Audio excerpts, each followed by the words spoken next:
to thrive. It is, I think, Thursday the 9th of July, and tonight we're going to be talking about healing through personal evolution. Otherwise, the subtitle of this introduction is using NLP to identify and resolve the emotional root causes of illness, disease, infertility and recurring injuries. But the other one's snappier, so I tend to use that one more often. So healing through personal evolution is what we're talking about tonight. So very quickly, I'll just talk you through why I'm sitting here talking about it. But before I do that, I will just say, whatever we talk about tonight, it's really important that for sort of legal reasons, I put the disclaimer up, which is, you know, nothing I'm going to give you tonight constitutes medical advice. Okay, so I'm not a medical doctor. I'm not pretending to be a medical doctor. I've had no medical training, but what I am is an expert in NLP and resolving emotional and psychological problems and conflicts, which I believe, and the paradigm that I'm going to talk to you about tonight, they believe is the actual root cause for all illness, disease and recurring injury and infertility, other than a few exceptions like poisoning and malnutrition and things like that. But pretty much everything else, the paradigm that I'm going to talk about tonight, they believe there is an emotional root cause, and that's the bit that I'm an expert in resolving. I'm just going to introduce you tonight to some of the paradigms that you might find fascinating, to help you to identify what might be an emotional or psychological root cause for whatever is showing up in your body or may show up in your body as illness and disease, or the body of someone that you love. So gosh, when I was 19, I was diagnosed with osteochondritis in my spine, which I knew about because I was a martial artist, and suddenly I couldn't train because I was in constant pain. I had sciatica, I couldn't walk properly, and after a couple of months of kind of hospital visits and things, they just kind of gave me the diagnosis. One of the doctors, he kind of said, well, you know, there's nothing really we can do, but yes, it is degenerative, it is going to get worse. Your spine will eventually fuse together, but the pain won't really ever stop, and you know, you'll just have to stop martial arts and go and do something academic. But he said, yes, I'm sure you'll be fine though. And at the moment of when he gave me that kind of explanation, I just thought, really, is that it then? Thanks for that. After however many years of medical training, seriously, is that all you're going to do? Is the best you could do for me? But I fought against it for a couple of years, and eventually, when it didn't get better, I gave in and I said, fine, okay, and I stopped training. Couldn't do any exercise by that point, and just went to university and got on with my life, really. And then along the way, I also developed endometriosis as well. And then when I finished university and I came across NLP, so almost a decade after the diagnosis, I transformed, as people do who discover NLP, I transformed my whole life, every area of it, you know, finances, relationships, confidence. I had a phobia of public speaking, I overcame it on the course, and my whole life just opened up and became extraordinary. And yet, I remember waking up thinking, right, everything, I've got so much amazing stuff in my life, I'm still in pain. And it was really just, I got to that point where I was almost hopeless about ever getting better. It just sort of took the shine off everything. And then I thought, well, look, I never thought I'd get any of those other things through NLP either, but I did, you know, I achieved all these other things. So I thought, right, well, let's see if I can kind of cure my back problem. And I started researching as much as I could on alternative health, and nothing was very concrete or helpful. And then suddenly somebody gave me a book just quite out of the blue called Healing Back Pain by John Sarno. And it struck me because he was a medical doctor. And I always love people that have kind of gone to the dark side, you know, that those people that have turned on their own kin. I always think that that's a really good sign. And obviously this was a medical doctor who then turned it on its head and said, no, we don't need to do surgery. We don't need to mess about with people. It is caused by, it isn't psychological, as in the pain is very real, but the cause of it is psychological. And I thought, oh God, I love that, because I know how to do psychology. I know how to resolve whatever's going on in my mind. That is something I can do. And I read his book, and really frustratingly, it gave me this kind of, okay, so this is what's causing it, but then didn't tell me how to resolve it. It didn't say, right, so what you want to do is, you know, step one. It was like there was a missing piece. So I had to figure it out for myself. But 4 days later, I was pain-free for the first time in 10 years. And the first morning I went for a jog, and it was like the first time in a long time that I'd done that. And, you know, just never looked back, basically. I just went back to training, went back to martial arts, went back to the nationals, and competed, and it was just amazing. So then the next thing obviously was the endometriosis. It's like, right, I've got to deal with this as well.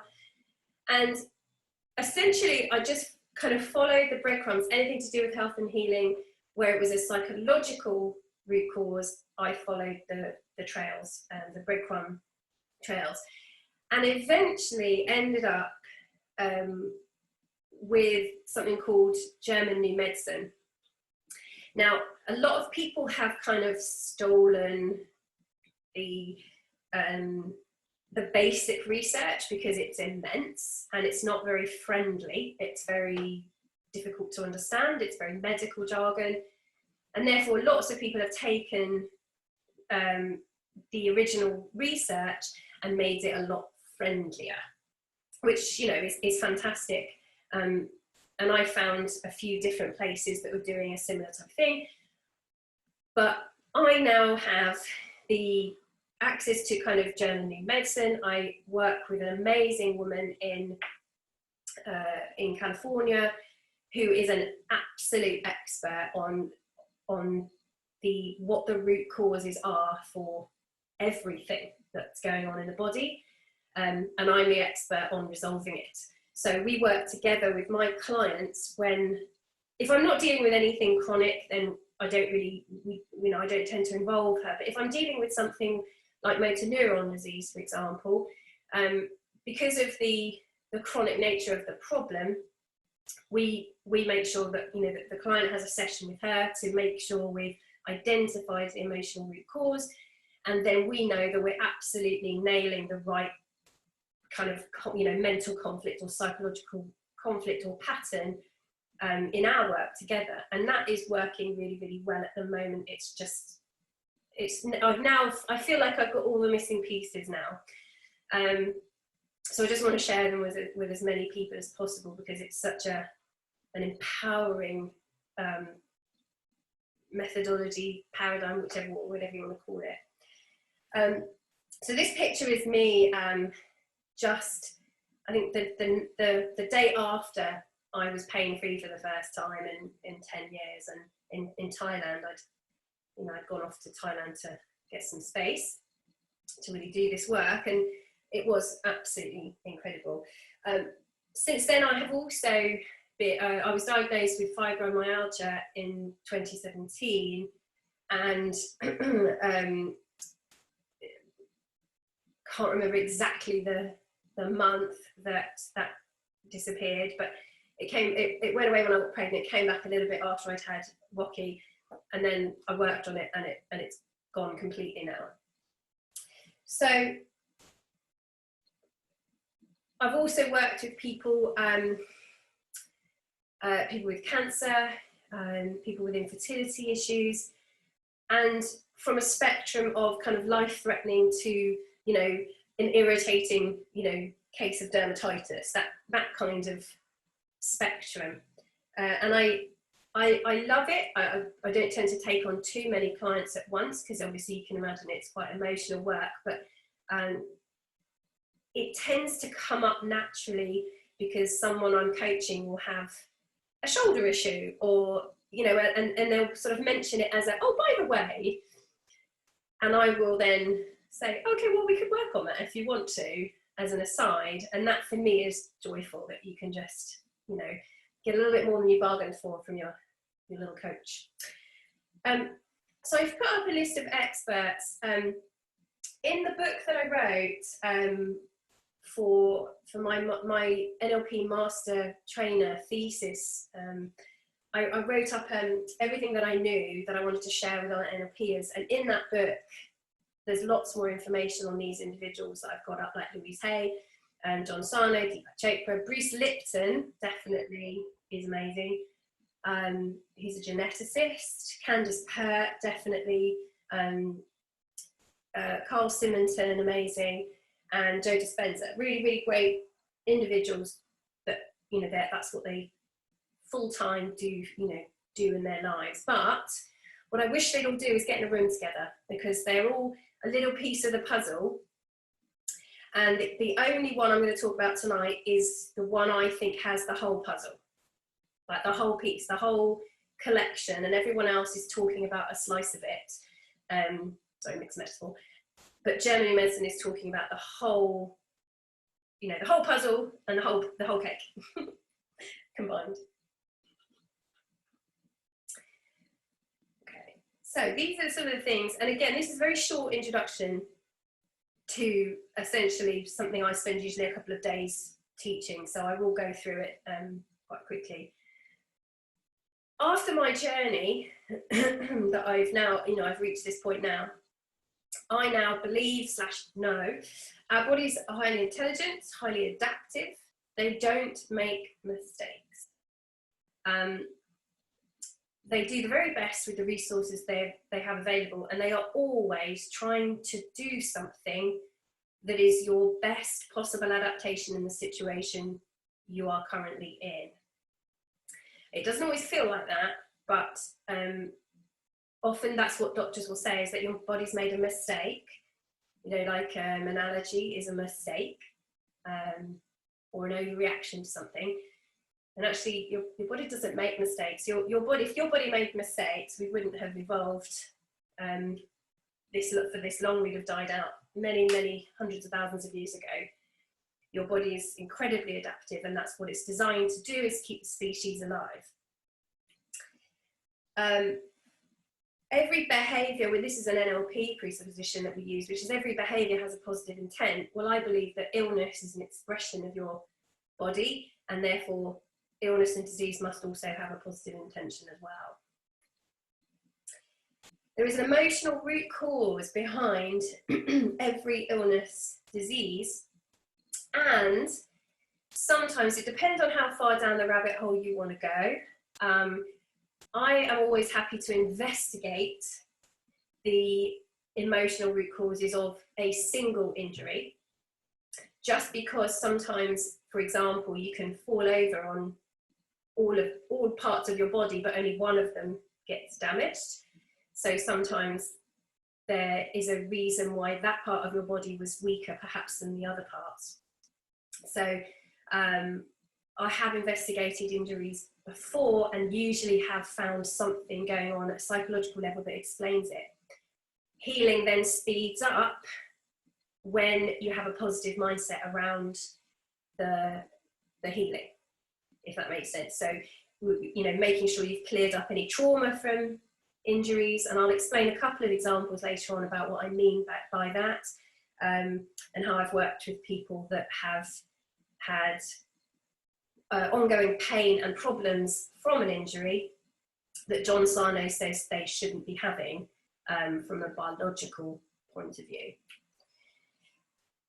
Then when I'm teaching NLP practitioners, obviously, I believe we already possess the single greatest tool for transforming and safeguarding our health. So along with the paradigm, along with the actual information, if you have the tools for personal transformation, then you have all the medical tools, in my opinion, apart from the nice scan machines and emergency medicine. You have probably the single greatest all-encompassing tool to be able to protect your own health. And if you choose to work with a medical professional, even the medical professionals will tell you that you have a much greater chance of getting better quicker if you're in charge of your own healing. So if you're the one that's actually driving the bus, and looking at surgeons or doctors as people that work for you, rather than surrendering and letting them make all the decisions for you. So these are the kinds of things that I've learned, and I'll explain why tonight. So this is the one I want to talk about tonight. Now, does anyone else on the call, does it already feel instinctive for you? Where are you on the journey? Are you very much more, your body goes wrong and gets sick? Or do some of you already feel like you kind of know, for example, that stress affects you, that you get sick at certain times, that you can see that there's a relationship already in some way? Yeah, definitely. I'm guessing some of you must be already a little way down this path to even show up tonight. Unless it's to throw tomatoes, you must somewhat be open to the idea that there is a connection. And in fact, even the medical profession are the first to admit that stress affects you. I mean, the ulcer, for example, the stomach ulcer was very much, one of the first ones to be linked to stress, and then IBS as well. That one's very much, the doctors kind of go, oh, you're just stressed, it's IBS. But the word stress is really non-specific, because it's, for us, practicing what I'm practicing, it's what kind of stress, what exactly is going on for you, and let's resolve it. And you might be experiencing lots of different stresses, and only one of them is causing a physical problem. Yes, Rosie? Yeah, do you think that the opposite is also true? So what I mean by that is, and I'm presuming that in a way we're going to come on to this, but let's suppose that stress didn't cause the illness. Do you believe that you can heal somebody by the opposite of that? So by, magical thinking and changing your mindset. So presumably by default, that's what you're saying? I think I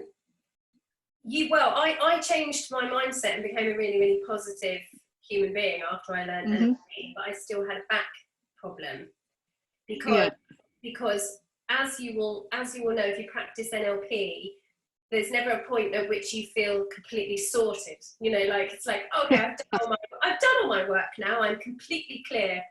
It's a constant ongoing process, and sometimes things that you've been dealing with a long time just feel like, well, that's just the way it is.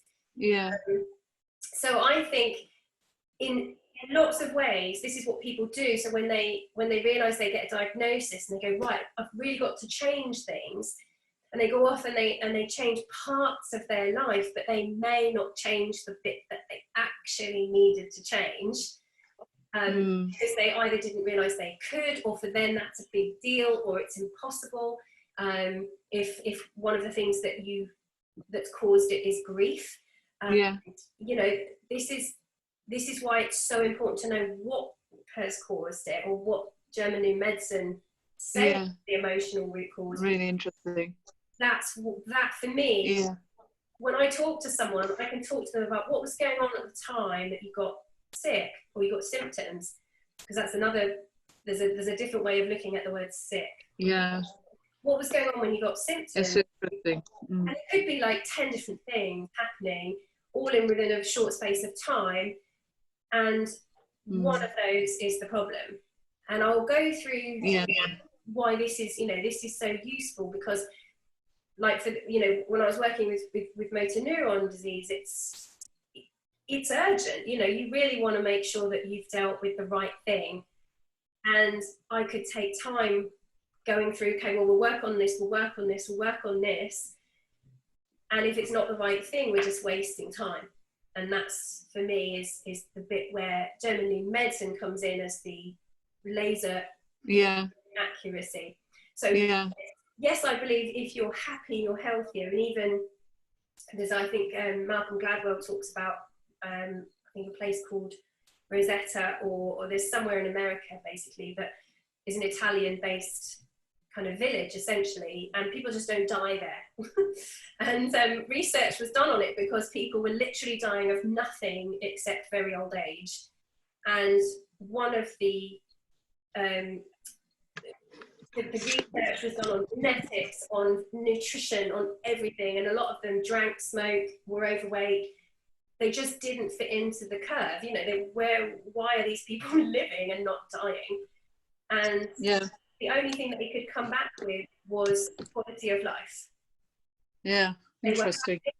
Happy, and therefore healthy. So yes, you're absolutely right. Happy normally eats healthier. Yeah. But the part of the reason why I ask is just because my aunt, when I was about 15, my aunt, who was only 41 at the time, had been ill for years, 7 years, and it was really seriously ill with liver disease, and she died. And they tried everything under the sun, including, I think, what they called at the time a faith healer. And I always think in my head that actually the stress of living with her husband was what made her ill. And so therefore, but I think she wouldn't have lived as long as she did if she hadn't have tried all of these things like faith healing, or as they called it, and various other sort of, I think, sort of spiritual type things. And, you know, we call them something different now probably, because that was, you know, the late 1970s or whatever. But yeah, I was just curious what your thought was on that, because I've always believed it, partly for that reason. Yeah, I think, well, faith healing, I mean, Bruce Lipton talks about, and he's one of the more accessible, more kind of mainstream geneticists talking about health and healing. And he wrote a book called The Biology of Belief, and he said basically people think, oh, if you've got the gene for cancer, or if you've got a gene for this, it means you're going to get ill. And he said genes don't just switch on by themselves. That's not the mechanism. In his research, he and you know, a team of other people discovered that it was the environment of the cell that told the genes to switch on or off. So yes, if you had the gene for something, you had the potential to have that problem, but it was the environment of the cell that sent messages to the gene to switch on or off. And he said what creates the environment for the cell is your psychology. So the way that you look at the world and interpret it will determine whether your body thinks you are running from a predator, or, you know, happy, you know, and peaceful. So he's very much on that line of, if you believe, I think he talks very openly when Angelina Jolie went and had a double mastectomy, an operative one. He said, people were saying, you know, oh, she should or she shouldn't. And he said, well, if she believes that she's going to get ill, that is then, and that she believes that having surgery will save her, then that is absolutely the best course of action for her to take. Because for her to do anything else, she's now under the placebo and nocebo effect. So if you believe that someone can heal you, that in itself is very, very powerful. So it's not to be, you know, sniffed at, basically, because it does most of the work for you if you can get yourself to 100% believe something. For some people, that's very difficult, and therefore they need something else. So I've got no problems with anything else that can make your body heal itself, because ultimately nobody minds when they get a cut, or you know, and you just know that's going to take care of itself. You don't need to panic. It'll heal itself. And yet, for other illnesses, we think, oh, it's made a mistake and won't know what to do. But your body, of course, your body knows what to do. So people have had transplants of organs that have had tumours in from the previous owner of the organ. And because of the immunosuppressant drugs, those tumours have spread very quickly all around the body.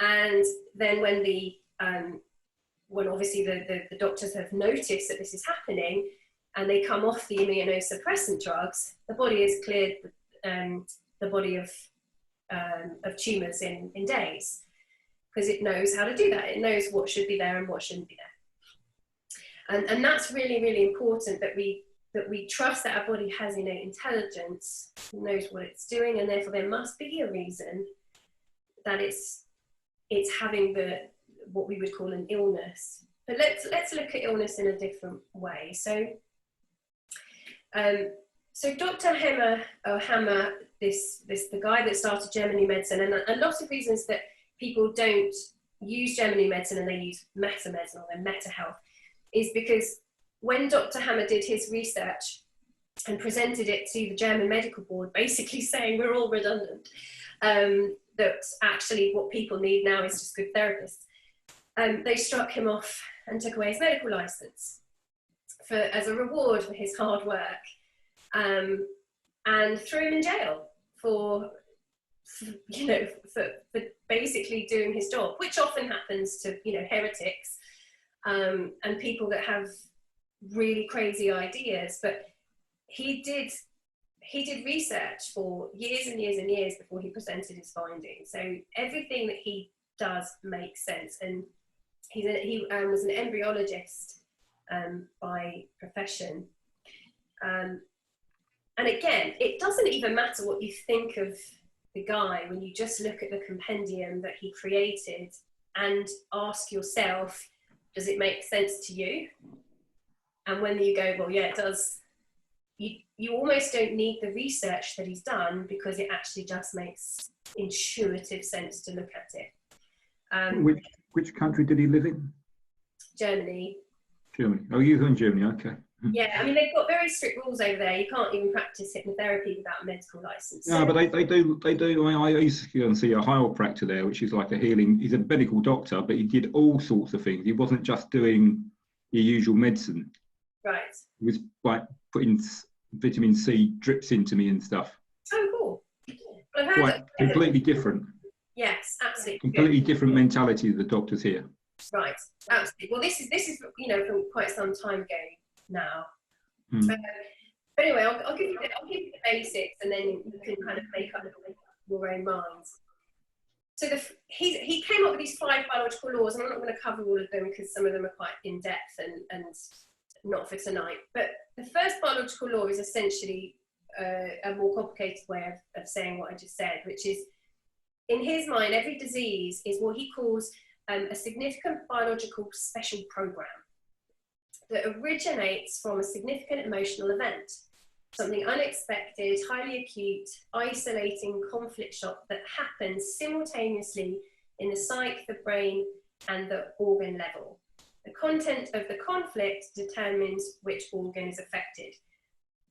So it's a little bit like if something happens to you that you're unprepared for, and it's so big that you don't know what to do about it, you can't actually kind of comprehend it or cope with it or run away from it, your body goes into adaptation mode, is what he's saying.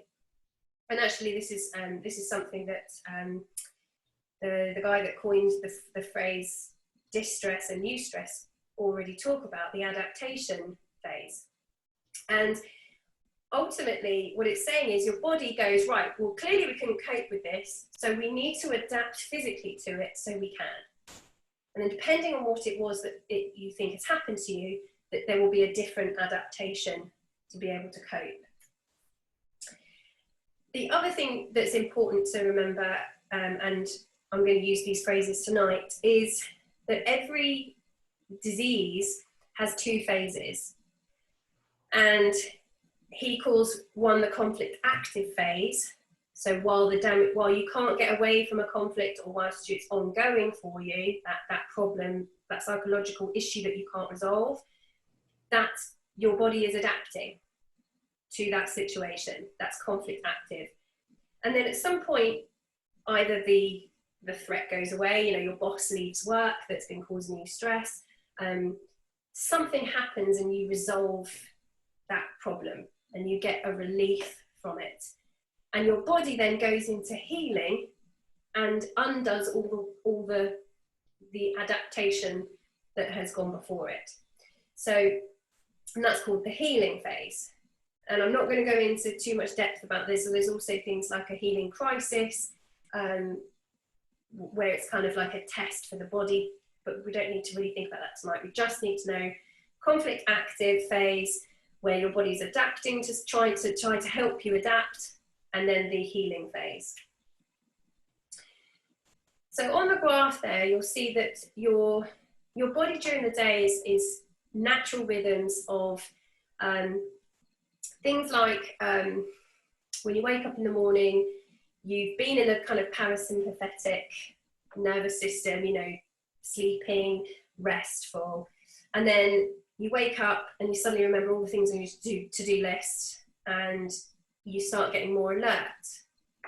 And that's when you're sort of moving over towards kind of the sympathetic nervous system, which helps you to get things done out in the big scary world. And you go kind of between the two in normal rhythms during the day, absolutely fine. And about 8 o'clock at night, depending on your circadian rhythms, you then sort of switch off and relax and chill, should relax and chill, and then go into the parasympathetic kind of healing, natural healing phase until the next morning, around about 6 a.m, where your body kickstarts you into, you know, that more sympathetic, ready to go, ready to deal with whatever you need to deal with. Now, provided that you're getting enough rest and you're not too stressed during the day, that's a really nice rhythm that people get into. Maybe you overdo it one week, have a bit more rest at the weekend, but you feel, naturally, you can feel that when you've overdone it and when you need a bit more rest. When you experience or encounter this shock, this significant emotional event, it's not something you can escape from, then you may not necessarily notice that you've had some big shock. But what's happening in the background is it's wearing away. It's like an obsessive thinking, you know, like almost like a grizzly bear standing in the corner of your room. Like, it's not necessarily doing anything, but you know it's there. You know, it's kind of like, okay, I really got to deal with that. I really got to deal with that. It's awful, but I've got to just get on with my day. That can be what having a conflict's like. It's like it's there, but you get so used to it in the end that you forget about it. It just becomes the way life is. And then suddenly you resolve it. Now, this could be a difficult period at work, you know, a stressful, oh my God, you know, if we don't get this project finished on time, we're going to lose our jobs. And then suddenly you finish the project and you get that relief moment. Or it could be a really long period of stress that suddenly resolves itself because you've changed the way you think about it, or for whatever other reason. And that moment of relief, then your body goes into the parasympathetic nervous system and starts clearing and cleansing and recovering and regenerating. And most of the time, that is when you're going to get symptoms. So whilst you've been doing all the damage, whilst you've been adapting and in sort of the adrenaline, the stress, the sympathetic nervous system, you probably haven't noticed any symptoms, because it wouldn't have helped you to have been distracted by symptoms, because you needed to get on with whatever it is that you were trying to get on with. Then as soon as you go into resolution and you start healing, that is when most people notice that they're actually now sick. but they've been sick the whole time. Now you're actually healing. The easiest example of this is, how many of you have gone on holiday and then had a cold or a migraine, flu, you've had a period of really difficult time at work, stopped, and that is when you know, and you're like, oh, it's typical, you know, booked a holiday, spent it in bed. Anyone had that experience? Yeah, definitely. Yes. And the thing is that you have been sick, you're now getting better. And irritatingly, healing hurts. Healing is painful. Healing is swelling. Healing is infection. Healing is pain, tiredness, exhaustion. That's healing. The same way as if you, I don't know, if you play football and you hit yourself while you were playing football, you're in the adrenaline mode, you're so busy playing the game that you don't notice that you've got this massive bruise until you finish. And then when the adrenaline's worn off, that's when it hurts. That's when you notice that you've done it.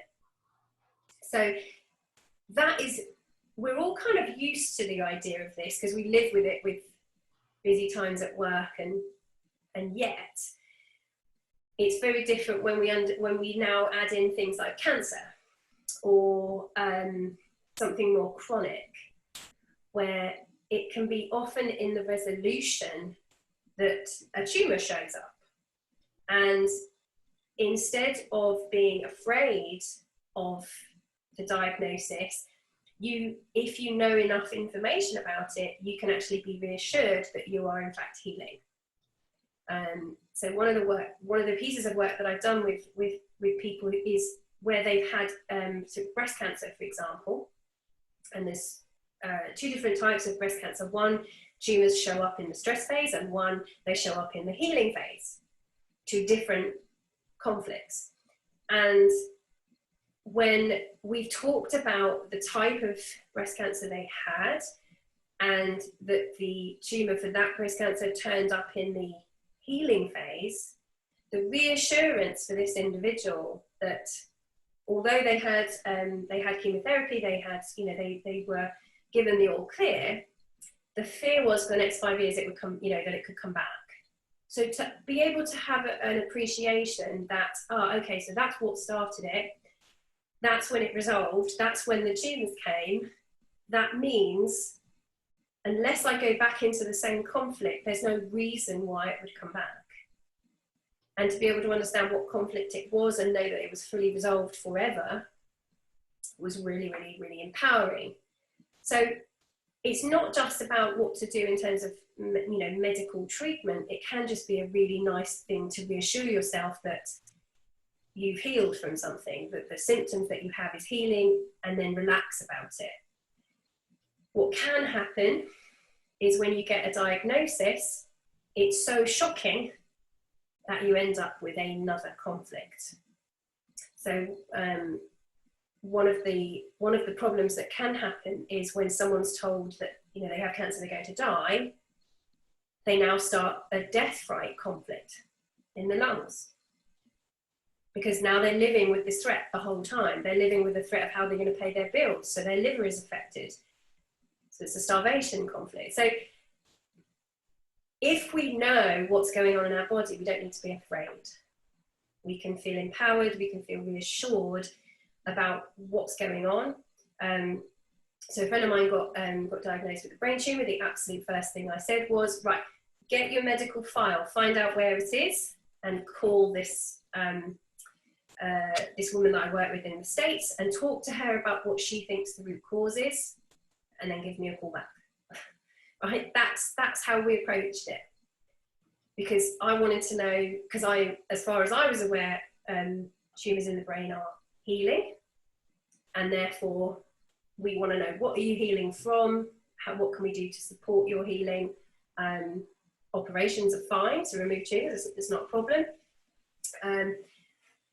But as long as you've got all the information to make a good, solid decision, for me, that's got to be better than just making a decision based on the medical profession, who often say, we don't really know what causes it, and well, we don't really know why we take it out, but we don't really know what else to do with it. So there are some times that they just don't have answers for you, so they just do what they've always done. And it's great if you've got no other option, but to have a little bit more understanding about what's going on in your body can give you a lot more power.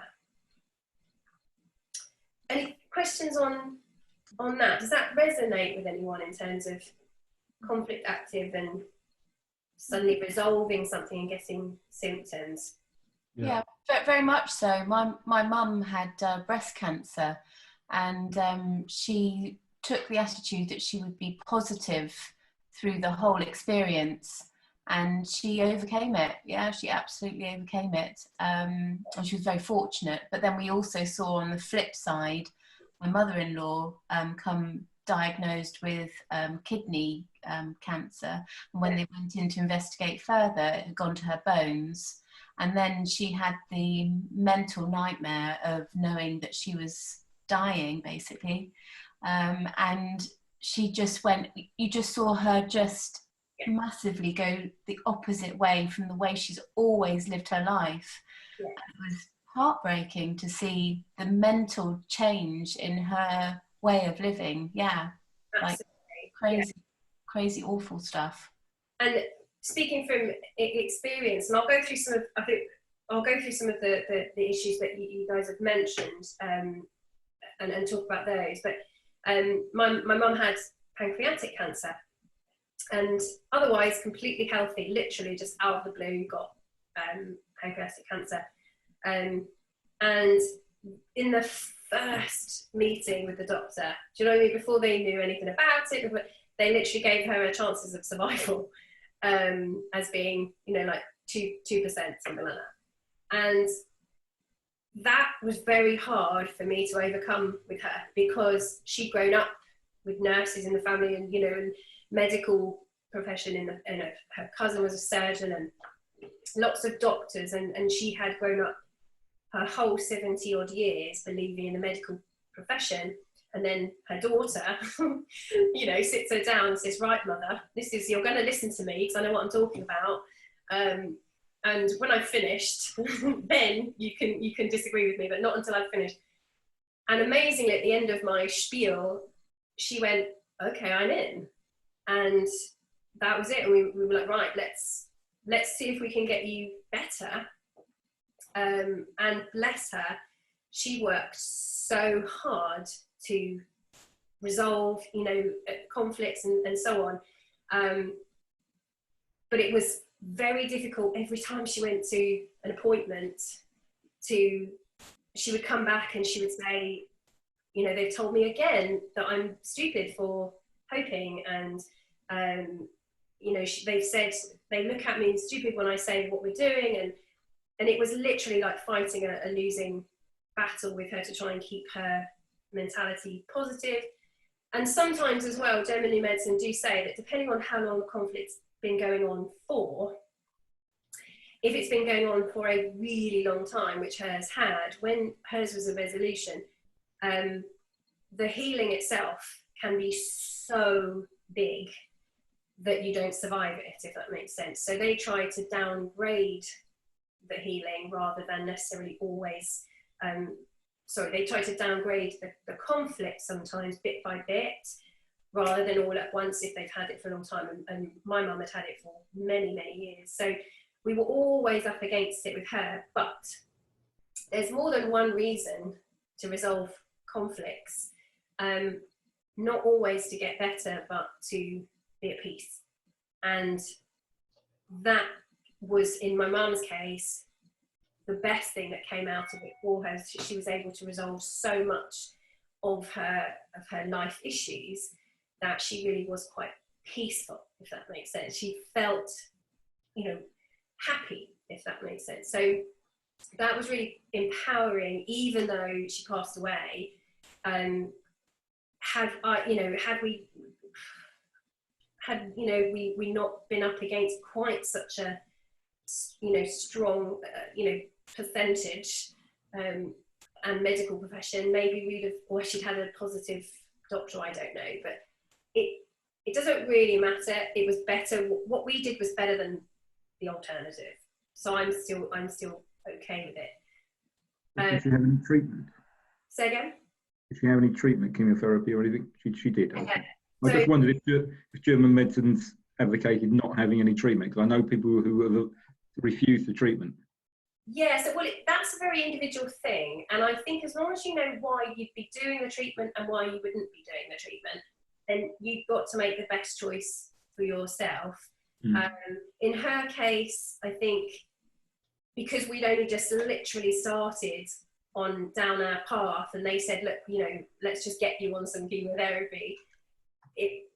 I've been on this path for 15 years, so I have a very different approach, and there's no way that I could sit and tell her don't have the chemo, but it stripped her of vitality, which is what you need to get better.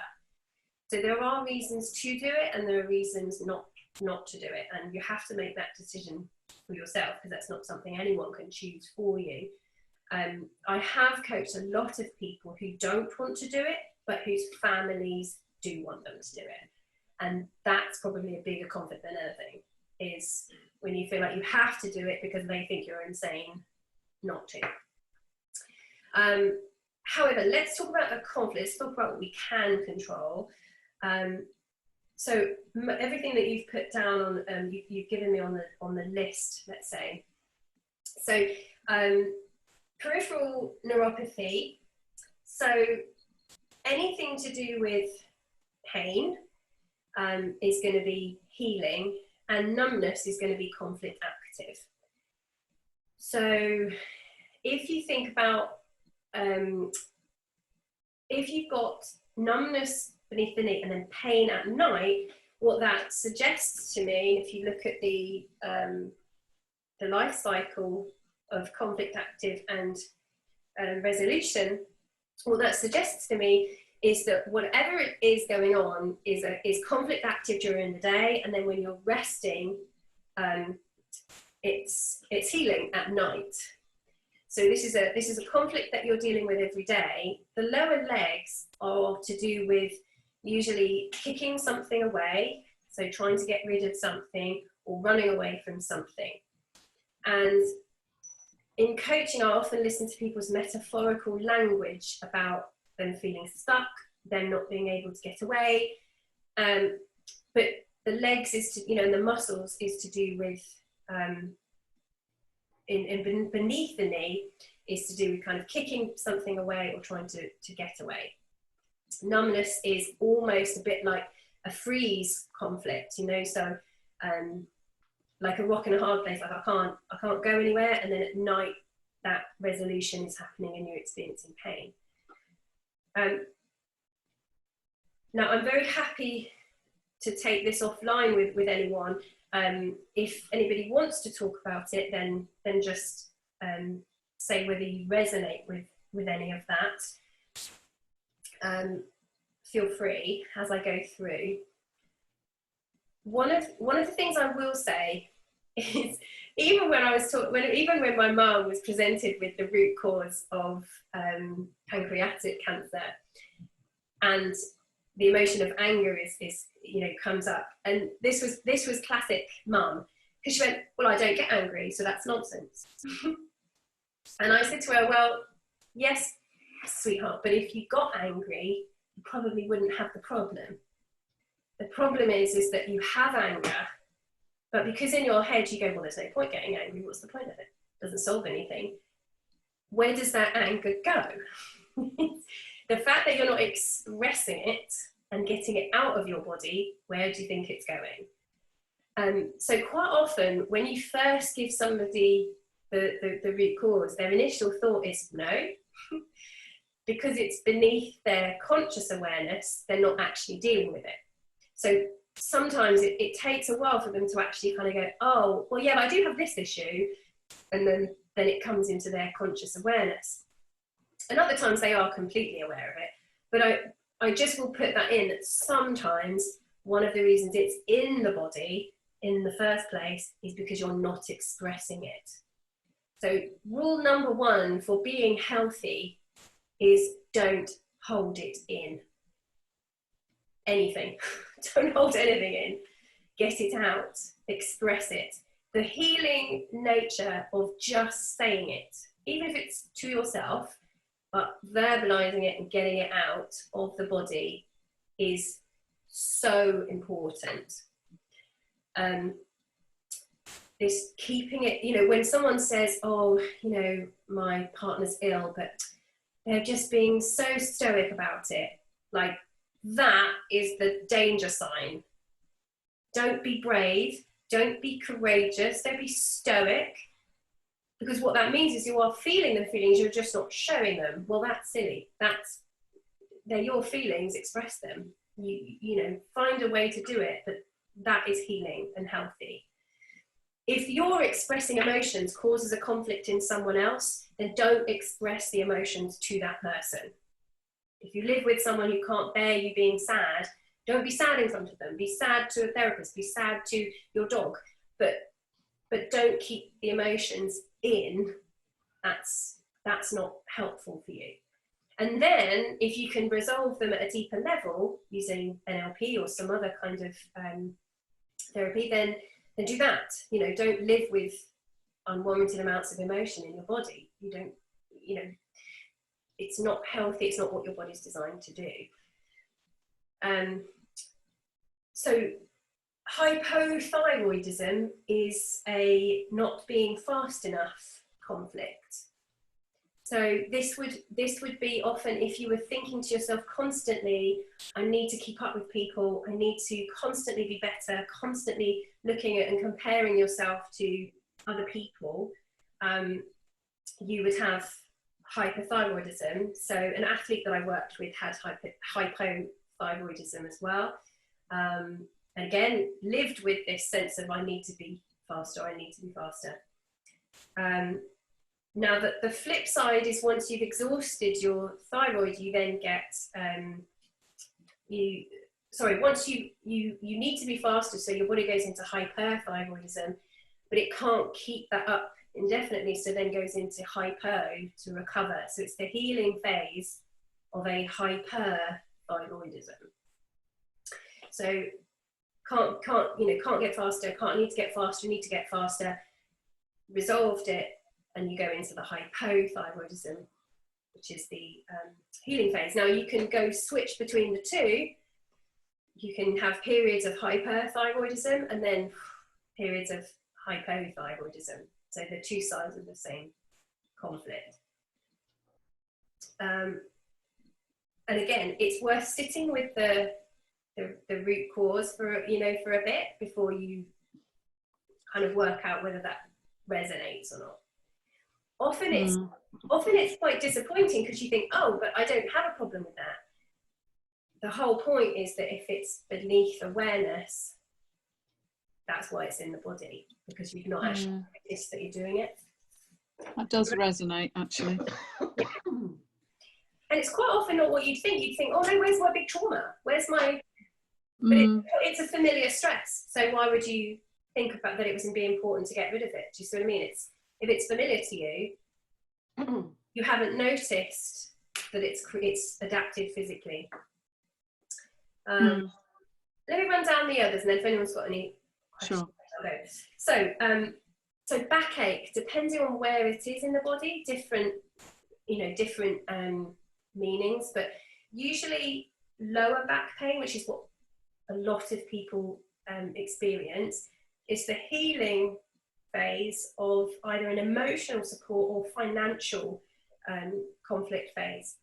So not having enough emotional support can make you can put your back into stress, and then which is essentially sending a muscle, like I need to support myself, so your muscles tense as if to try and get stronger and bigger. And then a bit like if you had a big workout in the gym, it's when you're resting that those muscles inflame and heal, and that's where you get the ache part. So the ache is a resolution, a relief, either that you do feel supported, or you have a break from thinking about it or feeling it.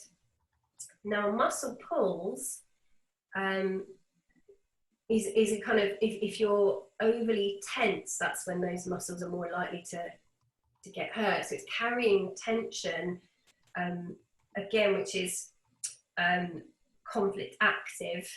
And then some people believe, German new meds are on the fence with this, but some people believe that the muscle injury is the resolution bit sometimes, because if you look at what happens after an injury, you rest, and you get swelling, and that's often if you've had tension during a stressful situation to do with the, you know, for legs, for example, is you know, moving forwards in your life, needing to run away or needing to press on in your life, and then suddenly you get relief around that. That's when you would probably pull the muscle, or that's when you've reached threshold. But I tend to look holistically at it, so look at what happens, for example, with pain. If you look at what emotions you express when you're in pain that you wouldn't normally allow yourself to express, that can give you an indication of what purpose it's serving as well. And, you know, I've had people have accidents, you know, car accidents, and they tell me, you know, I was thinking that morning, God, I just want some time off, but they couldn't bring themselves to just say that, because the mind was, you know, no, but I'll lose all this and people won't respect me and I'll lose my job. But as soon as they were injured, they could have time off, because people are okay with, you know, physical injury and illness. It's like, oh no, you rest up. Not, you know, not I just can't take anymore, or I'm just not really feeling it today. Can I just stay at home, watch Netflix? Is that all right? But I'm ill, totally fine. So there is a reason why often we end up ill, because we can't express the conflict and have someone help us with that, in the way that we set our lives up these days. Now, I'm not sure about benign cysts in the spine. Cysts, again, is going to be healing of some kind. So I would say, again, lower back, it's going to be anything to do with musculoskeletal is self-devaluation. So not feeling enough in some way. So I'd have to know probably a little bit more about that, but I can give you some references to find out. But also the woman I work with in America, Melissa Sells, she does a 15-minute free consultancy, and she'll often just give you the explanation for whatever it is that you're experiencing in that 15 minutes. She then does a sort of deeper piece of work with you if you want to find the exact event in your life that caused it, and then that's usually when she passes people back over to me to resolve the actual emotions around it. But she also does that as well over in the States, but she doesn't use NLP, so I tend to kind of feel like I could get there quicker.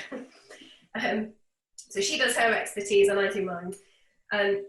So yeah, endometriosis is a female conflict, so feminine identity conflict.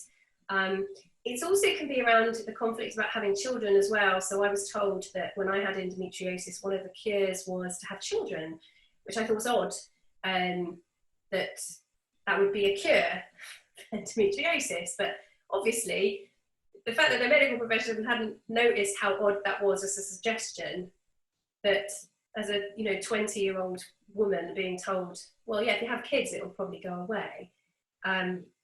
Okay, but also what helped it go away was taking male hormone. So if you wanted to, as one doctor said, well, you might grow a small penis, but, or a beard, but, you won't have the pain. It's like, okay, you're not a woman, are you? That's not something that a woman would say to another woman. It's like, well, small penis won't hurt, or a beard. I thought it would. So I thought no to that answer. And I also thought no to having children in my 20s. I thought, no, that's not really where I want to go either with this. But it, I suppose as a reframe, it made me feel better about the pain. But think about it, why would having children be a resolution for a physiological problem like that if it wasn't psychological. Do you see what I mean? In their mind, it's like biological. But actually, if you're conflicted around wanting children and you have them, there's no more psychological conflict there to cause the endometriosis. So you've had them. So even they didn't see the irony about that. But yeah, so endometriosis, there's you can drill down into what the specifics are, but yes, it's a female identity conflict. Tremors. Now this is fun. Tremors are a re-coming to life of a muscle that's been frozen. So I don't know if you've ever seen a mouse being played with by a cat that's played dead. And they don't come back to life always really quickly. They come back a bit at a time, a bit like sporadic. And a tremor is just the muscle's way of sort of practicing coming back and exercising. It's been frozen and now it's coming back. So there has been a conflict active where there's been a fear, like a motor conflict. It can't move. Where is the tremor? So the person who mentioned this, you can put it in the chat if you want. Was this the essential tremor? Mm. Yeah, it started off predominantly down one arm into the hand. I think it was his right one, but it's now both hands. So hands are about control. And in German medicine, they talk about the left and the right side of the body having different meanings as well. And that's down to embryology as well. So that's why. So you have left-handedness, part of your brain controls the left side of your body, and a different part of your brain controls the right side of your body. And that's determined at birth, at conception. So if you're right-handed, properly right-handed, in your nature as right-handed, then let me just fast forward for you. Get that. Yeah. So if you are right-handed, your right side of your body is going to be to do with father, your peers, your friends, predominant relationships, career, or your partner. If you're right-handed, your left side is going to be to do with mother or child. Some mental health say nest and female relationships. German medicine just says mother and child. That's it. So mother or child is on your left side. So if you have an issue on one side of your body, then first of all you check with, they do the hand clap test to see if you're right or left-handed by nature rather than what you've learned. So if you clap with the hand with your right hand on top, you're right, you're seen as right dominant, or left hand on top, left dominant. So I would just say if you're right or left-handed, that's probably an easier way to look at it. So if it started on, where did you say it started, Emily? I think it started on, I'm trying to remember because he said it for a few years. I think it started on his right side. And it's, yeah, just knowing the relationship that he had with his father and other bits and pieces, it's very interesting. Yes. Good, okay. So, so the next question to ask, is, so we've got right or left side, but also we need to know, so if for example the tremor is the healing phase, motor conflicts take a really, really, really, really, really long time to resolve. Yeah. So even though the resolution could be gone and done, the body takes a long time to resolve. The worst thing that you can do with a motor conflict like a tremor or motor neuron disease is be told that the actual symptoms are the disease. Because actually the symptoms of tremors and kind of weakness and tiredness is actually you coming back from you coming back your body's coming back to life, but the moment that you're told that you're going to die from it, or it's a problem, you now start another motor conflict. So you go back into the stress of it again. And it's a very difficult cycle to get out of. So the most important thing you can do with a conflict, a motor conflict, like whether it's neuropathy, whether it's pain, you know, or tiredness or tremors, is to see the problem as not a problem, that your body's coming back and you have to just wait for it and nurture yourself and, you know, be kind to yourself. And especially if the medical person don't actually have an explanation or can't give you information, then it certainly doesn't hurt to see those symptoms as healing and welcome them. So the tremor is your body coming back. That's the key. If you can then match it up with something along the lines of hands of control, you know, sort of being able to grasp things, hold on to things.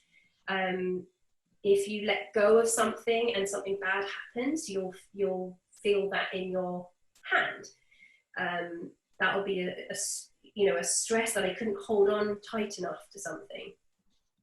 Shoulders are about partnerships. So when my mum was sick, I had a constant shoulder pain in my left shoulder. It was painful right after I'd seen her, and then it would slowly feel better, and then I'd go and see her again. It would be painful for a couple of weeks afterwards, and I realised it was because I felt like a bad daughter when I was away from her, but it went into healing as soon as I was with her, which then made my shoulder hurt for a couple of weeks. And then just as it was getting better, you know, well, not better, but I went back into, just as I was back into the stress of like, okay, it's been a couple of weeks now, I haven't seen her. The pain stops, and then I see her and the pain starts again. So the pain's healing from the stress of not being able to carry her, essentially. So yeah, tremors coming back. And that's why, Laura, I need to ask you about the knee, because if it's painful, it's healing.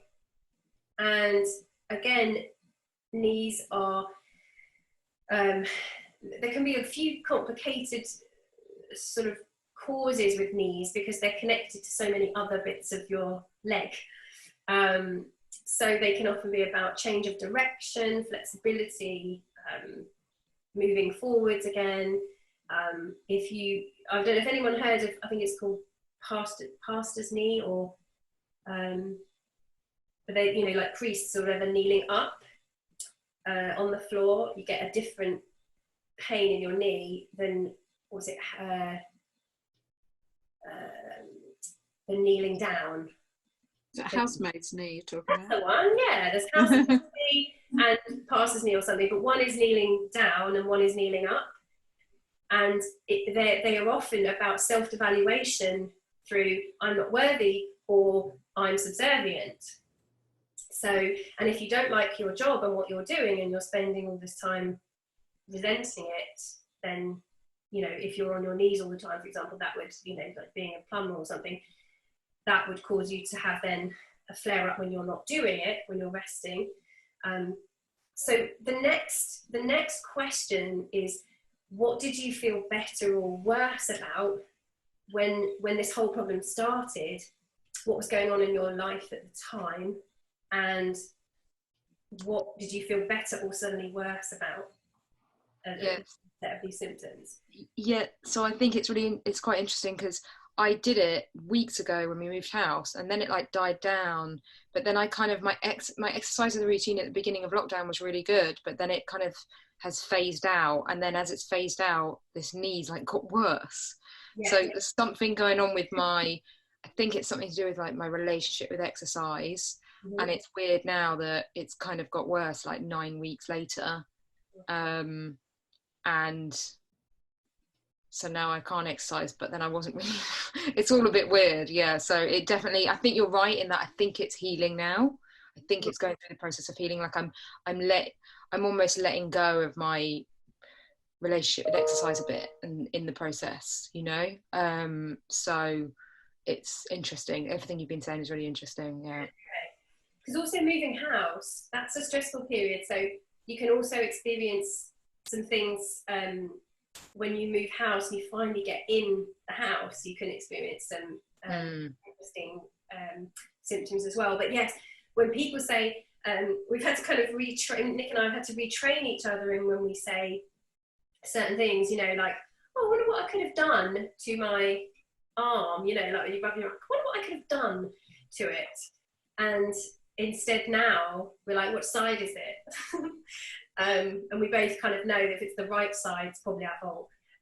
You know, like that's the in-joke, is if it's my right side, it's Nick's fault. But it's just super useful. So if it's his, you know, if it's his left side, it's like, oh, is it an issue that's come up around your mum or Rocky, your child? Which is so helpful as a start to look at it and what was going on. With exercise, often when you start exercising, that's when people will get injuries or pain because they feel better about themselves.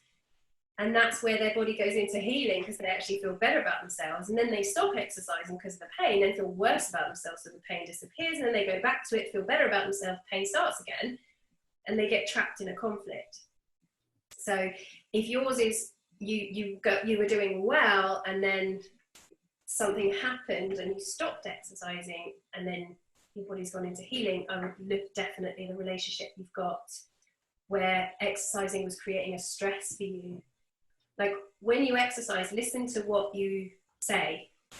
So I stared at my sister's arse for 18 miles when we practiced, when we were training up for a marathon together.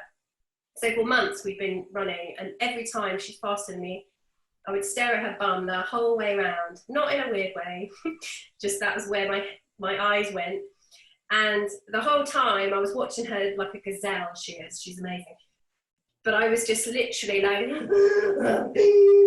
if there were more orifices to breathe out of, I'd have found them. But I was so desperate to keep up with her. It was stressful, but I just wanted to be with her. Like I didn't want to ruin her run. I wanted to try and keep up. And I remember getting to 18 miles and she was just like, you know, she was so proud of me, but she was just like, oh my God, you did so well. You did 18 miles. I was like, oh my God, I did 18 miles. Literally went home, got in a bath and had the worst chest infection I have ever had. Like I thought I was going to die from it. But the stress that I put my lungs under, you know, thinking for 18 miles, I'm going to die. I'm so going to die. And that was literally, you know, like running from a predator, essentially. Like I didn't want to ruin her run. There's so much going on in my head. It wasn't really a wonder to me that I got sick, really, really sick, after having, again, the achievement as well of finishing in my mind what was a big milestone. So anyway, so yeah, so look at what was going on in your head as you're exercising. I liken it when you watch runners down the road around marathon time. Obviously we've missed it for this year, but look at the facial expressions when people are exercising, because does it look like they're running from a predator, or they're enjoying, you know, they're really struggling, or does it look like they're enjoying themselves? Because what's going on in the body is going to be very different for those two individuals, you know, those two versions. One, there's going to be a disease process happening where you genuinely feel like you're running from a predator, or running from yourself because you're not good enough, because you need to be fitter, you need to be better, you need to work harder and push, because if you don't push, it's not good enough, and all that rubbish that's in your head. Or, you know, that person that's like, you know, doing the Carlton dance at the traffic lights because they just can't stop moving. That person will have a different kind of biological response, like they're playing kiss chase or something instead, which is much more exciting and fun than being chased by a predator. So your mindset as you're doing an activity is important. Yeah, so pain through the knee as well, same kind of thing. We know it's healing. Has anything come up for you, Gay, around the knee issue? Anything resonating? Yes, it was interesting because you were talking about the sides. So I made a note because it's my left, which is my mother and child side and nest, and I hadn't long had my son. So I'd had him 9 months before I had the injury. Right. And I went back to netball trying to get fit, and somebody whacked themselves into me, had a collision, and bust my one of my ligaments. Right. And then so that was obviously a weakness. This is it. It's kind of seen as a potential weakness, but also you resolved something by going back. Psychologically, you went into healing by going back to something that made you feel good about yourself, and you need that after 9 months of not doing something like that. It's very helpful, but of course you ended up with the weakness may have come from months of not feeling quite good enough in that respect, in terms of fit enough and strong enough and fast enough, and then went back to it and resolved something at the same time. Yeah, good. Okay. Yeah, interesting.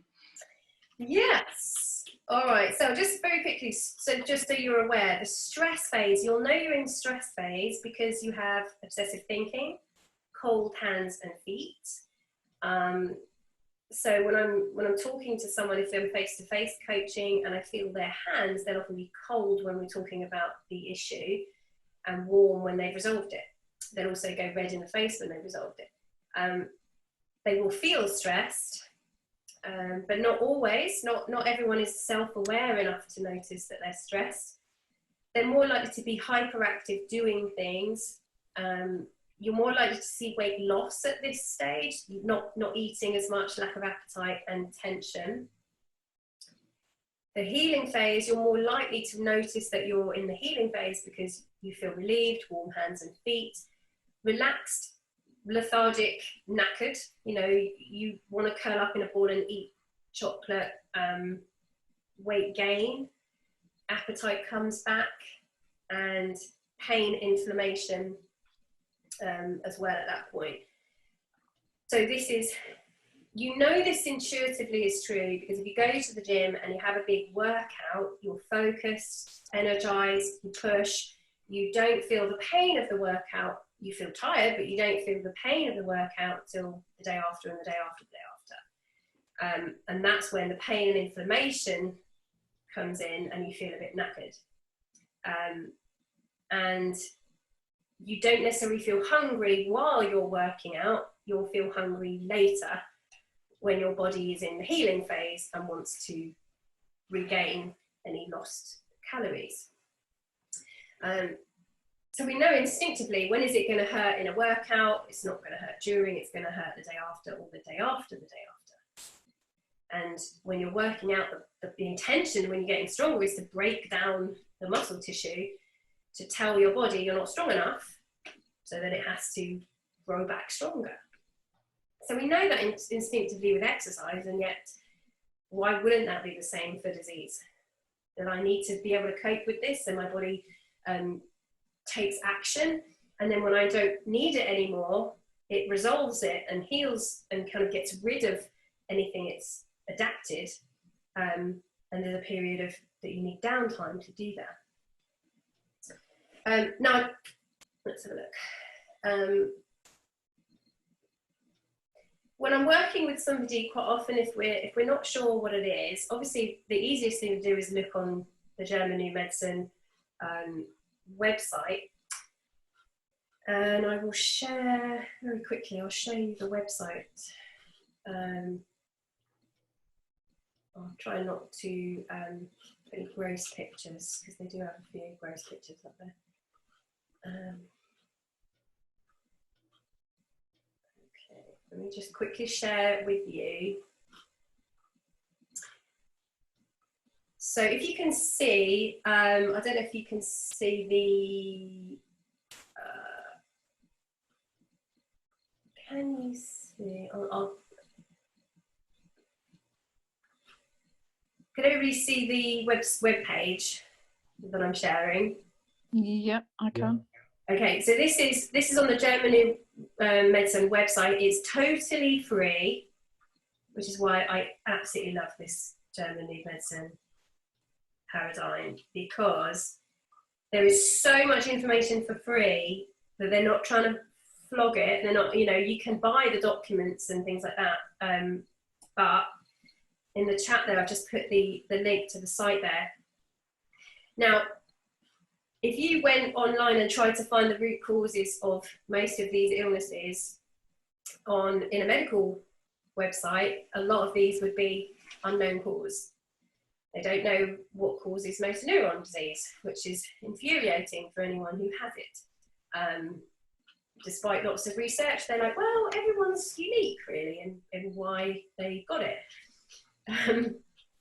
But if you just look down here, you can have hours of fun looking up, look, even there you go, look, hearing voices, look at that. Even hearing voices is on there. I've never noticed that before, so let's have a look. Love it. So even tinnitus and things like that there's a conflict, a hearing morsel conflict on there. The right ear and the left ear are different. So I will let you read that in your own time.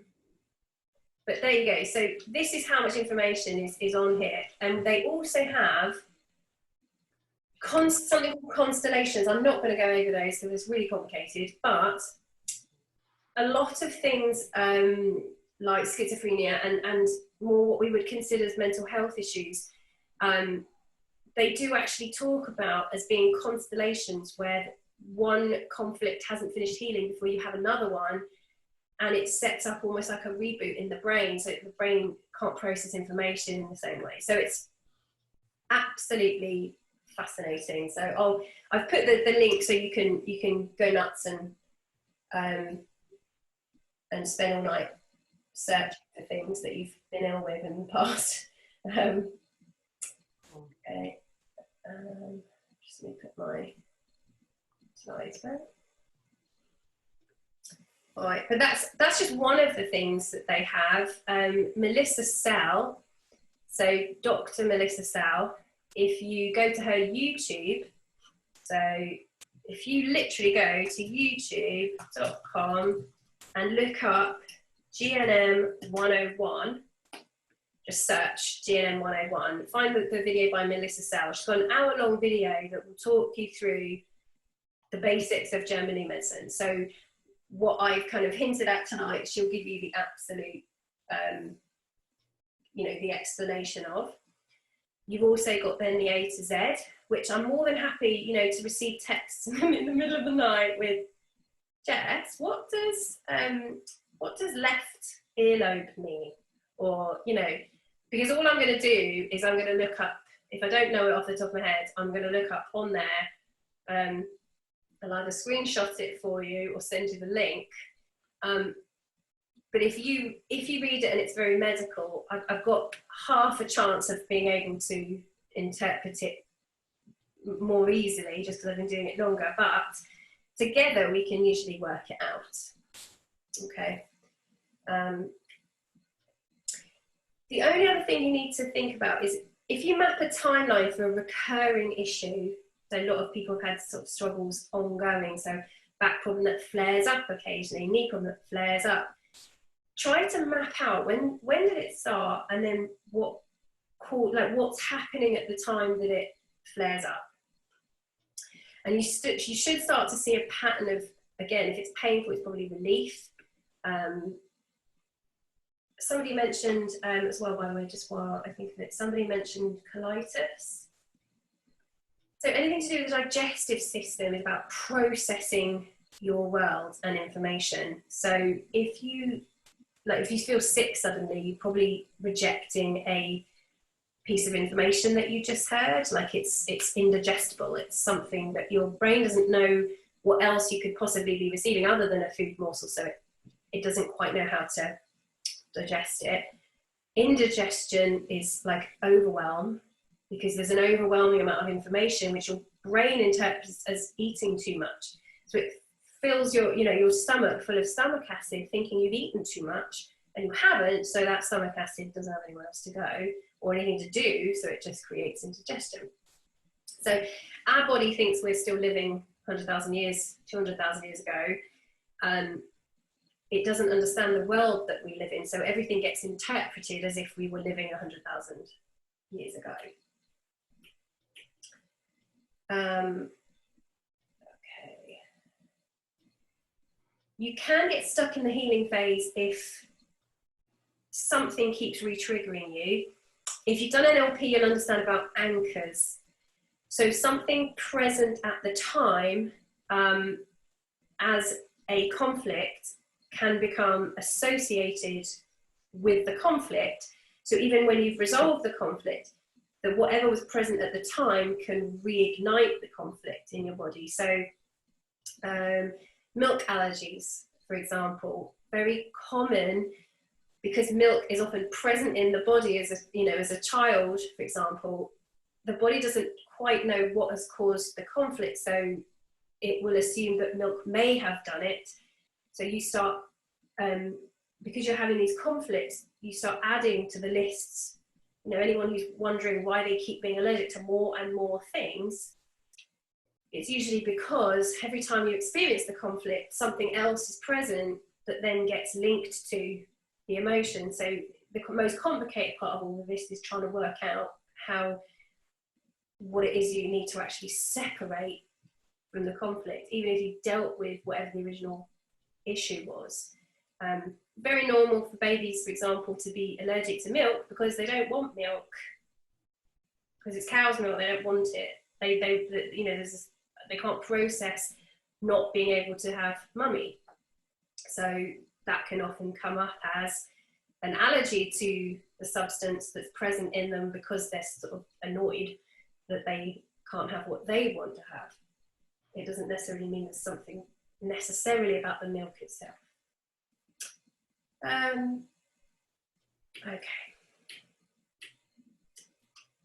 Ask yourself if it's a chronic problem, what was going on 6 to 18 months before the onset of the problem.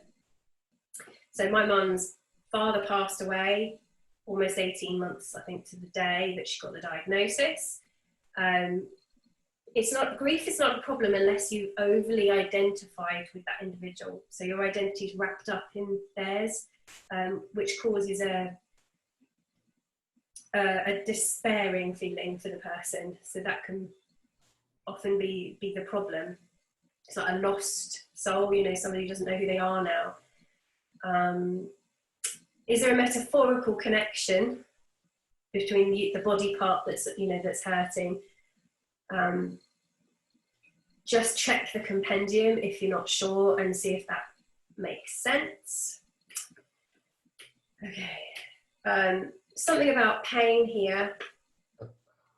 I'm not going to go too much into detail here, but basically, obviously pain is healing, but it can also allow us to express those emotions that we need to express. I remember this, it breaks my heart to remember it, but my poor mum was not someone who would ever ask for help. And I remember we went round when she was, when she was sick and she had the diagnosis, and we went round there to help her, tidy some things up and sort of sort the house out. And I remember just her sitting on the bed, and she kept saying, "Oh, my tummy hurts." And I knew that her tummy hurt because she'd been taking inordinate amounts of cocodamol, like painkillers, which bung you up and give you, all kinds of stomach problems. So I just was kind of quite impatient about it because it was like, well, yeah, and I keep telling you that that's what it is. So, do you know what I mean? Shut up. And I got really frustrated because I didn't want to sit and listen to her constantly saying, but it hurts, because it was like, oh, this is killing me. I hate it. It's horrible listening to someone say they're in pain and not be able to do anything about it. So I did my kind of best sort of fixing it kind of thing and just saying, well, that's what it is. You just need to relax. It's not, we know it's not connected to what you're experiencing. It's just, it's the whole logical. Let's try and logic it away. And of course, it was only later on that I realised, like, the poor woman was basically sitting there trying to ask for a hug.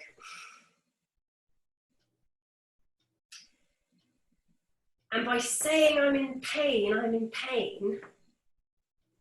she was expressing it because she couldn't express it, if that makes sense. So the pain was her way of saying, I'm in pain, help me, do something about it.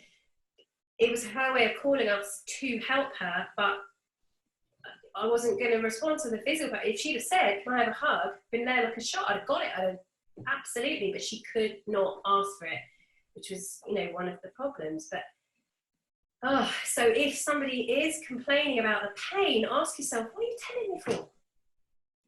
There's nothing I can do about it. Why do I need to know that you're in pain? Well, yeah. Why do they need you to know that they're in pain? There's probably another reason that they're not getting something that the pain is allowing them to express. So try to see past it. Don't make the same mistake as me and just try and be like, well, you know, it's just that, and, you know, you'll be fine. And try and see the emotional request, if that makes sense.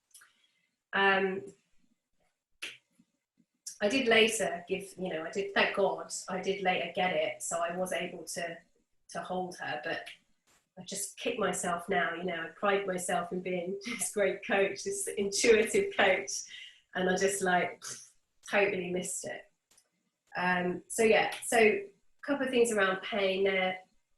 A list here, just a kind of very simple list here about musculoskeletal issues. Anything on there that anyone's got? Hips tend to be a big issue, it's like overburdened. If you have hip issues, like I'm overburdened, I can't cope with my lot, I've got too much to carry. And then organs. This all started because Dr. Hamer had testicular cancer and ended up on a ward with lots of women who were suffering from ovarian cancer. And when they got chatting, they all realised they'd all lost someone. So they'd all lost either a child or someone that they cared about or cared for. And that's when Dr. Hamer got thinking that, oh my God, that cannot be a coincidence that we've all had the same conflict here. We've all had the same trauma. And that's what started his entire research. All right, so there you go. So I've got, so for any of you that want to know more about this, I do have the book I've got online. You can get it via the website. There's a 50% off at the moment, so it ends up being about a tenner, I think, for kind of all the information, not just generally medicine, but everything that I've learned along the way. All the breadcrumbs that I've followed are in there. There's also a 2-day training course that I'm doing 18th and 19th of July.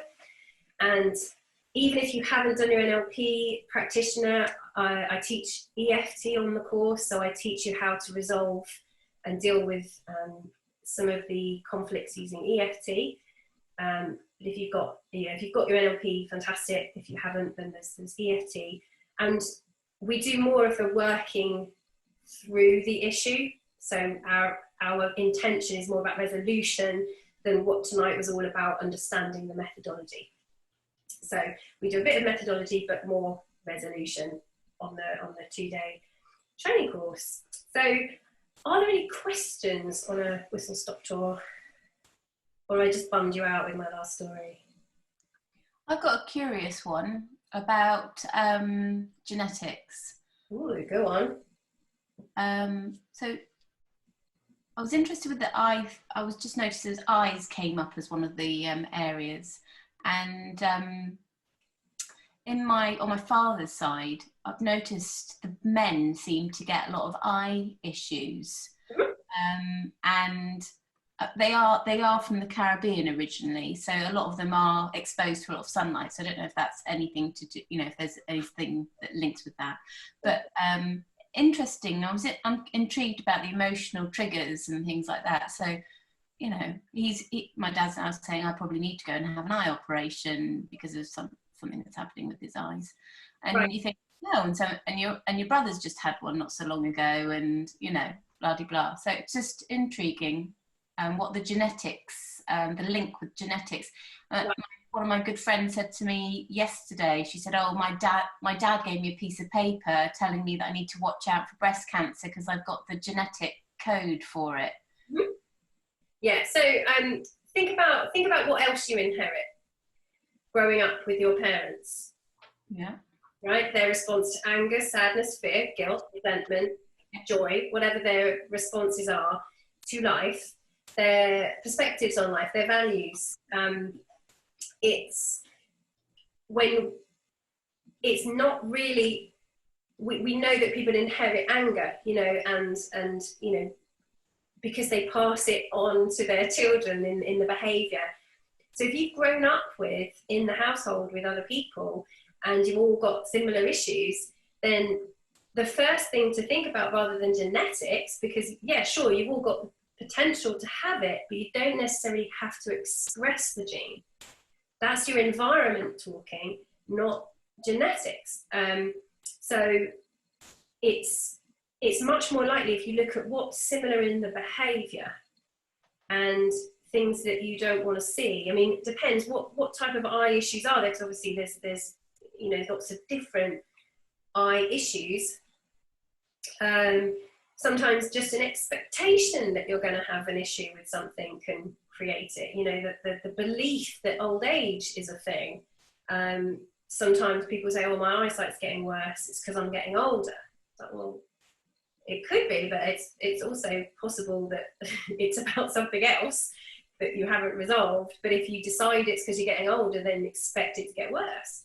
So, do you know what I mean? Some of them are to do with like detached retinas, for example, and there's like a liquid inside the gel, like a gel inside the eye, and that level can be affected and get cloudy and things like that. So that's what we're talking about in terms of, sort of experiences. Right. Also like a skin that can grow across the outside of the eye, which is part of the problems as well. So thoroughly recommend having a good old look through the eye category, because there's so many bits of the eye. But anything that affects vision can often be something that the person doesn't want to see, like, or a fear from behind conflicts, they call it. So I can't see something. There's lots of different causes for eye, depending on what specific issue they've got physically. But something you don't want to see. I can't remember the jazz singer that went blind. The jazz piano player. There's a film. Ray Charles. Ray Charles, yes. He watched his brother drown and went blind. So this is, it's not unusual that if you've just seen something so horrific you don't want to see it, that your body helps you out. Okay, thank you.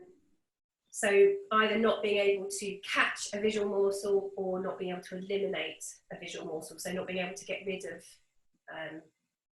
something you've seen. Right, what's any other questions? Okay. A trigger thing. Okay. Don't know what the symptom. So the thing in general medicine says, don't look at the whole thing, look at symptoms. What are the symptoms? Where are they in the body? Are these, what do these symptoms do? And isolate each one. Don't look at the whole thing. And so, not to use the C word, but I'm gonna.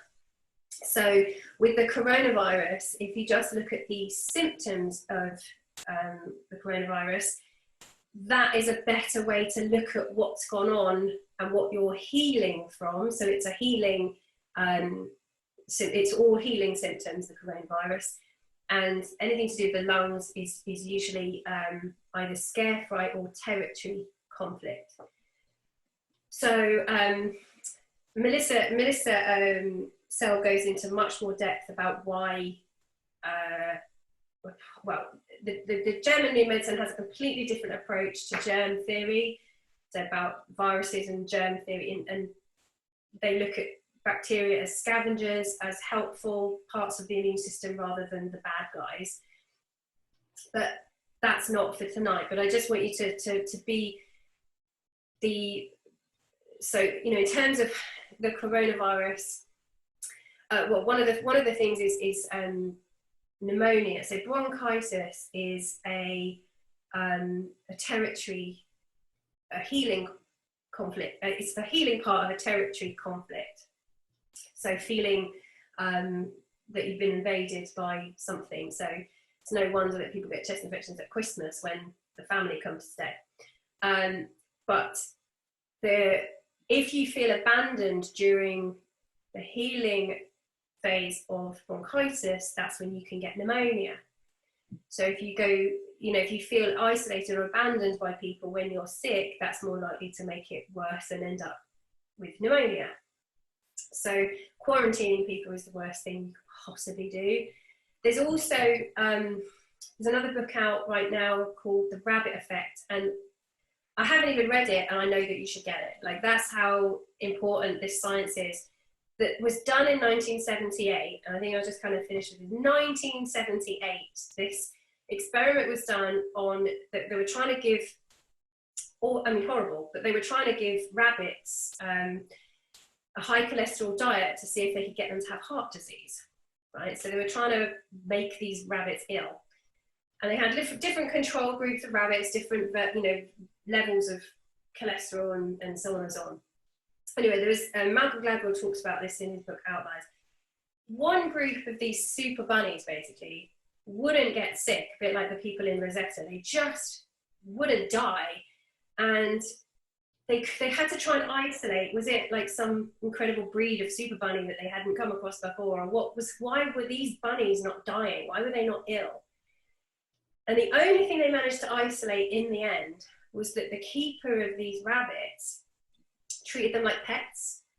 And unlike the other animals, which were sort of taken out of cages and, just used like objects, the guy looking after these rabbits stroked them and loved them and talked to them and cared for them.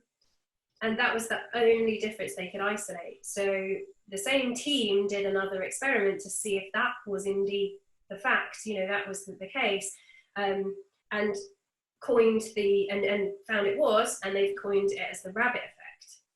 And only now has someone written a book about this and released it, about how kindness and connection is better for our health than anything else.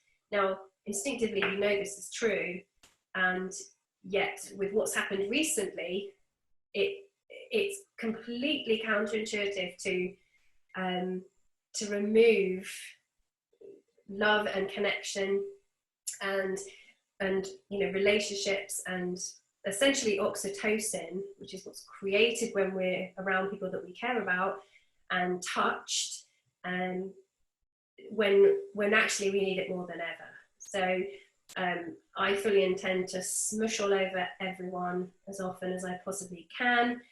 It's good for you, in my personal opinion. That's not medical advice, but I think we've evolved to smush all over everyone. So find people you care about, smush all over them, and get touched as much as you can. That's very much my medical opinion. Get touched as much as you can, as often as you can, by people you like, preferably. And read The Rabbit Effect. It's about as mainstream a science as you're going to get, whereas German New Medicine is very much, in my mind, the complete and fullest compendium of medical information that you'll ever need. But for now, The Rabbit Effect is mainstream and accepted. So enjoy whichever part of the spectrum that you start at, and follow the breadcrumbs and take control of your health. I'm here to help. Love talking about it, so please feel free to contact me and I'll advise you in any way that I can. Thank you very much. Any questions?